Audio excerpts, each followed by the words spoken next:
কথাটা মনে রাখবে, এই কথা সারা জীবন মনে রাখবে। এই জন্য পরিবারের শিক্ষা হচ্ছে সবচেয়ে বড় শিক্ষা। যেন আপনাদের এই দিকগুলি আমার কাছে অত্যন্ত, আজকে আসার সময় দেখলাম রাস্তা দিয়ে বরাতের রাত, কত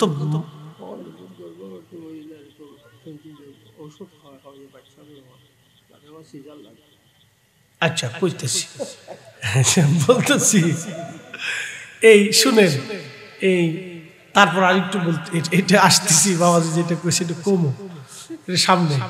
আপনাদের আরেকটা দিক আমার কাছে ভালো লাগছে আজকে, অত্যন্ত চমৎকার লাগছে আমার কাছে, খুব ভালো লাগছে।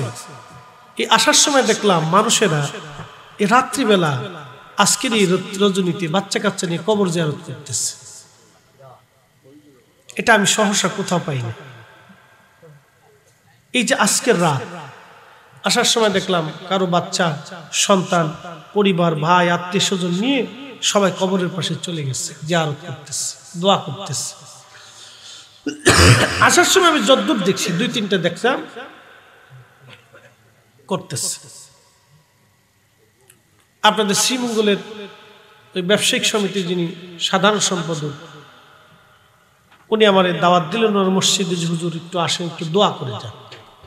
এশার নামাজের পরে দোয়া করতে গেলাম। দোয়া শেষ করার পরে হুজুর বলল যে হুজুর আমরা গোরস্থান আছে, আপনি একটু গোরস্থানের পাশে দাঁড়াইয়া একটু দোয়া করবেন। তো মুসল্লিরা সব বাচ্চা কাচ্চা সব বের হয়ে গোরস্থানে আসলো, এটাও ভালো লাগলো আমার কাছে। এই জন্য এই সামনাসামনি প্রশংসা এটা অনুচিত। বলবেন হুজুর দাওয়াতের লোভে করতেছেন না। ওই আমার দরবার শরীফের এই জেলার প্রধান নুরুল ভাইয়ের কাছে জিজ্ঞেস করে, আমার খালি নাই। আমি যদি আমার বাকি জীবনে আল্লাহর মেহেরবানি যদি কোনোদিন সিলেট নাম আসি, তো আমার দাওয়াতের কোনো অভাব নেই। উত্তরে দক্ষিণে পূর্ব পশ্চিমে আমি যদি সারা বছর ইন্ডিয়াতে ওয়াজ করি, তাও আমার দাওয়াত শেষ নেই। দাওয়াতের জন্য বলি না, এটা সত্য। আমার কাছে ভালো লাগলো বাচ্চারা, কারণ মা ভালো, পরিবার ভালো, আপনারা ছোট কাল থেকে বাচ্চাদেরকে শিখান। এই শিক্ষাটা আমি মনে করি সারা বাংলাদেশের রন্ধে রন্ধে এটা ছড়িয়ে দেওয়া উচিত, যাতে বাচ্চারা ছোট্ট কাল থেকে আদব লেহাজে, সালামে কালামে, ভদ্রতায়, মাধুর্যতায় যেন ওরা বড় হয়ে ওঠে। ও ইউনিভার্সিটিতে পড়ুক, কলেজে পড়ুক, ডাক্তার হোক, ডক্টর হোক, ইঞ্জিনিয়ার হোক, কোনো অসুবিধা নেই। খালি মাদ্রাসায় পড়তে হবে বিষয়টা এরকম না। সবাই আলেম হবে না, সবাই ইঞ্জিনিয়ার হবে না, সবাই ডাক্তার হবে না, সবাই ইমাম হবে না। আল্লাহ এইভাবেই দুনিয়াটাকে সাজিয়েছে। সে স্কুলে পড়ুক, কলেজে পড়ুক, সে অনেক বড় চ্যান্সেলর হোক, অধ্যাপক, অধ্যক্ষ হোক, কোনো অসুবিধা নেই। ইসলাম এটা নিষেধ করে নেই, কিন্তু পরিবার থেকে যেন শিখে শিখে বড় হইয়া আমার মা যাতে বৃদ্ধাশ্রমে না থাকে, আমার পিতা যাতে বৃদ্ধাশ্রমে না থাকে, কোন মাকে কোন বাবাকে বৃদ্ধকালে যেন সন্তান কর্তৃক নীরব নির্যাতনের শিকার হতে না হয়। কথা বলেন ঠিক না বেটি? এদেশের 100%-এর ভিতরে 90% পিতামাতা সন্তান কর্তৃক নীরব নির্যাতনের শিকার হয়। অনেক বাবা মা মুখ ফুটে বলেই না, চুপচাপ থাকে, সহ্য করে দাঁতে কামড় দিয়ে বসে থাকে, লজ্জায় কারো কাছে বলে না। প্রিয় মুসলমান, গর্ভবতী নারী পুষ্টিকর খাবার খাবে, বাচ্চার হৃষ্টপুষ্ট হবে, খেজুর খাবে, বাচ্চার হৃষ্টপুষ্ট হবে। মুরব্বী বাবাজি বললেন এখন ইদানিং আবার দেখা যায় ওষুধ টষুধ খাইয়া বাচ্চা মোটা বানায়, ফ্যাটের ভিতরে মোটা বানায় ফেলায়, তারপরে সিজার ছাড়া আর কাজ হয় না। এটা আবার একটু বাড়তি, এই ধরনের একটা অসুস্থতা, এগুলো অতিরিক্ত অসুস্থতা। মনোযোগ দিয়ে শুনিয়া যান, আল্লাহ রসুলের থিম ছিল ফল খাওয়াবে, খেজুর খাওয়াবে, যাতে বাচ্চা মায়ের যাতে পুষ্টি ভালো থাকলে বাচ্চার পুষ্টি হয়, হৃষ্টপুষ্ট হয়, সুস্থ হয়। এখন আমার প্রশ্ন, যদি মা সুস্থতার কারণে হৃষ্টপুষ্টতার জন্য বাচ্চার হৃষ্টপুষ্ট হয়, তাহলে যেই মহিলা পেটের ভিতরে বাচ্চা নিয়ে নাচানাচি, নর্তমা কর্তমা এবং বেহায়াপনা গান বাদ্য আবি যাবি যারা মোবাইলে টেলিভিশনে দেখে, বাচ্চা পেটের মধ্যে নিয়ে ওই বাচ্চা দুনিয়াতে আসার পরেও ওই বাচ্চাটাও শেষে নাচানাচি লাফালাফি ওই গান বাজনা বেহাপনার মধ্যে চলে যায়।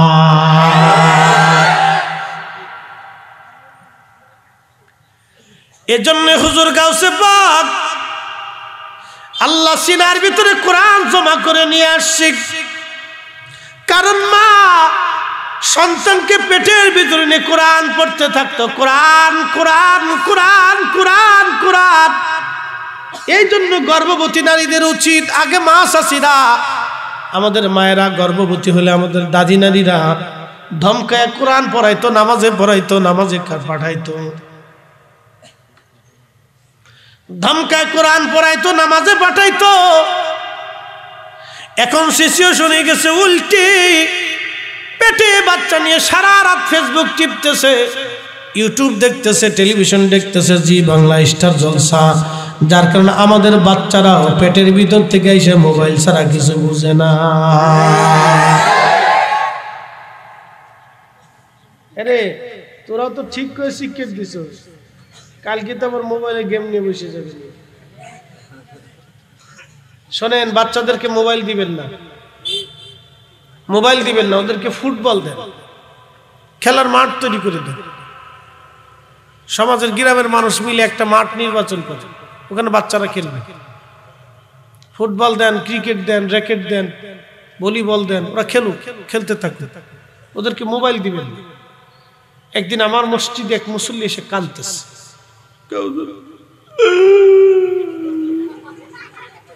কথা কয় না, খালি কান্দে।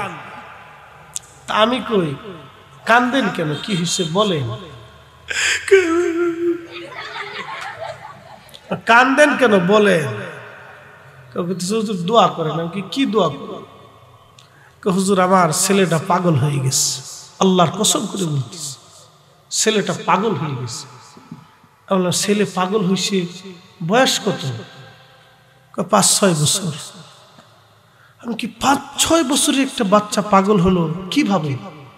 মোবাইল টিপতে টিপতে। আমি কি তোর জুতা দিয়ে বাইরে মু, তোর বউরও জুতা দিয়ে বাইরে মু? কে কথা খারাপ কইছি আমি? এই ছোট্ট একটা বাচ্চার হাতে আপনি মোবাইল দিলেন, লজ্জা করেন? আপনি আমার কাছে দোয়া চাইতেছেন, নিজের হাতে নিজের সন্তানকে পাগল বানিয়ে আপনি আমার কাছে দোয়া চাইতেছেন। কান্দা বাদ দিয়ে আমার দিক চাই।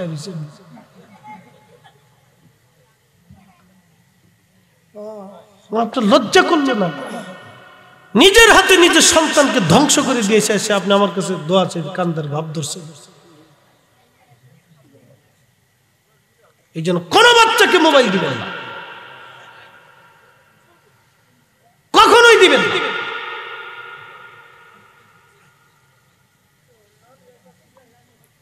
ব্রেন নষ্ট হয়ে যাচ্ছে, চোখ নষ্ট হয়ে যাচ্ছে, আমাদের আগামীর প্রজন্ম অ্যাবনর্মাল হয়ে যাচ্ছে,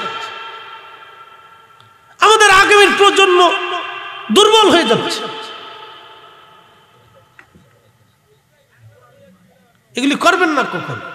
আল্লাহ আমাদেরকে সঠিকটা বুঝার তৌফিক দিক, সকলে বলে না আমিন। আমি আমার রাসূলের জীবনী বলতে বলতে অনেক দূর পর্যন্ত চলে গেছি। এগুলি আমাদের শিখার জিনিস, বুঝার জিনিস, এই জন্য আলোচনায় আসছে, বলে ফেলছি।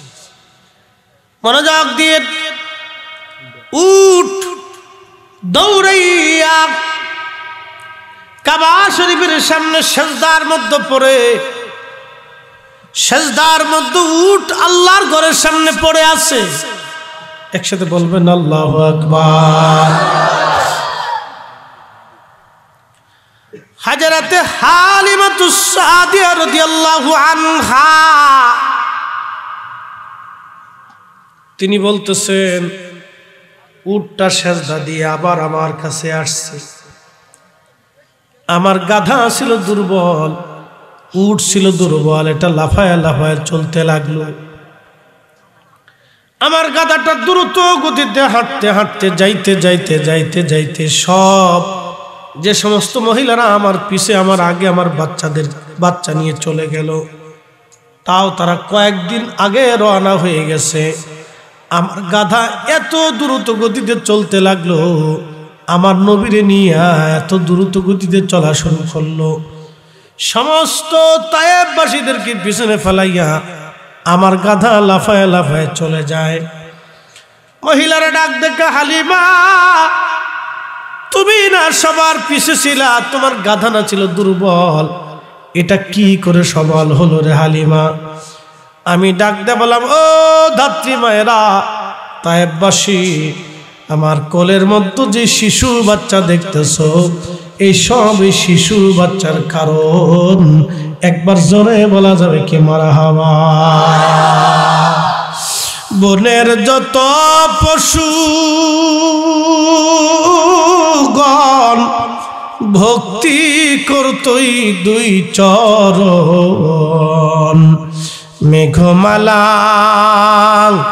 ছায়া দিত গায় গো নবীজি, কোন সাধনে পাইব তোমায়? গোলামেরে দেখা দিবেন গো নবীজি, কোন সাধনে পাইব তোমায়?